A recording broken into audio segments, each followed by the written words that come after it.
My name is John Mahler. I have resided in Butler, Pennsylvania all my life. When war came along in 1941, I was married and had a 3-month-old daughter. And of course, we knew that we was going to go to the military because you signed for the draft and that. And I didn't think I would like a foxhole or someone shooting at me at night. I thought there might be something better out there.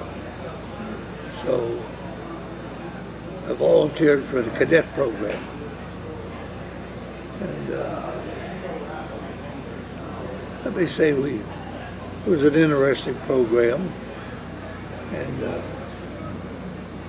doing basic and primary and basic, we all flew the same airplane, but when it came to advanced training, it was either a fighter plane, single engine P-38 fighter, or a bomber. Well, everyone wanted to be a fighter pilot, but some of us didn't get to be fighter pilots, some of us got to be bomber pilots. I have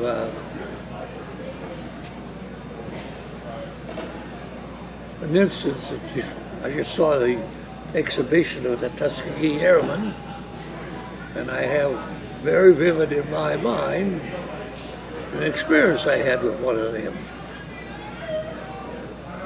Now I had completed my tour of duty in Europe with the 15th Air Force and was slated to come home. But when I found out what that meant, it meant retraining 29s and head for the Pacific. I wasn't too enthused about that. I had one other opportunity to re-enlist and stay in Europe. And everyone could see the war was winding down in Europe. And I thought, well, I better do that. Now all my crew's gone.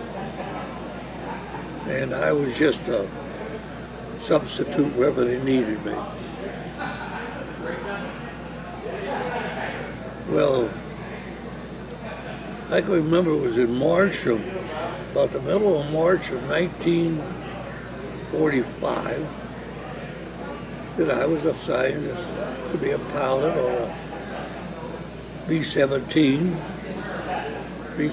342nd Squadron, 97th Bomb Group, to be for Vienna, Austria.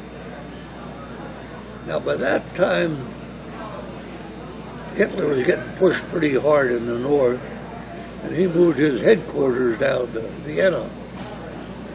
And of course, with that came a lot of anti-aircraft guns. Now, when we were briefed, I can remember being briefed of 750 anti-aircraft guns in a city. That's a lot of guns. But I thought, this won't be too bad a mission. All new crew, didn't know them. And over the target, we took a pretty good hit and lost an engine. Well, it so happened that Tuskegee Airmen were assigned. Their principal assignment was the 97th Bomb Group. They hadn't been with us too long.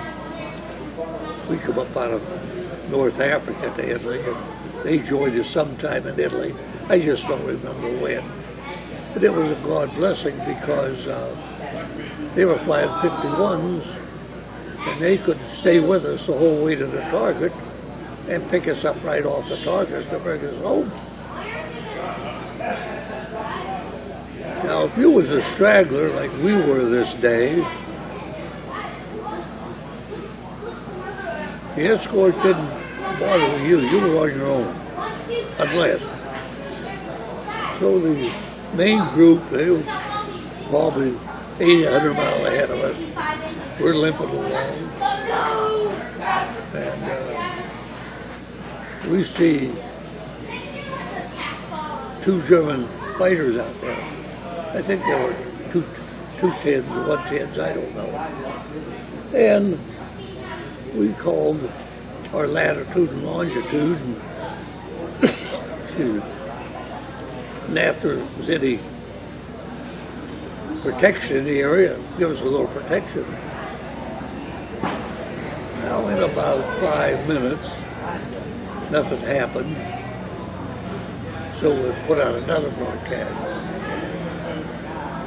Well, about that time, a voice come over the intercom, over the radio, said, I can almost remember the exact word. Sitting right above you, big boy. And of course, with that drawl, you knew who they were, and you could see them. And we told him, two fighters are out there, I don't know, 8 o'clock, 10 o'clock. Been out there for a while. He said, yeah, I see them. He says, they're looking you over. He says, after a while, his name was Danny. That's all I know.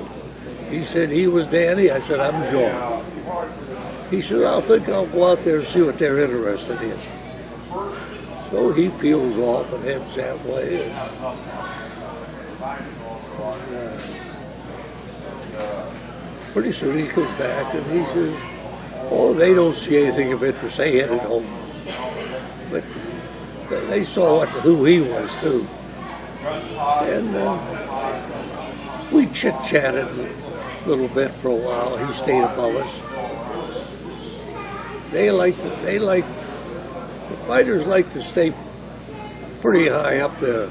So if they're attacking, they could lower the nose and get a little more than 400 miles an hour out of it, going in for the attack. And when we came to the Adriatic Sea, on the way home, he says, I think you're all right now. I'm getting low on gas. I gotta head for home.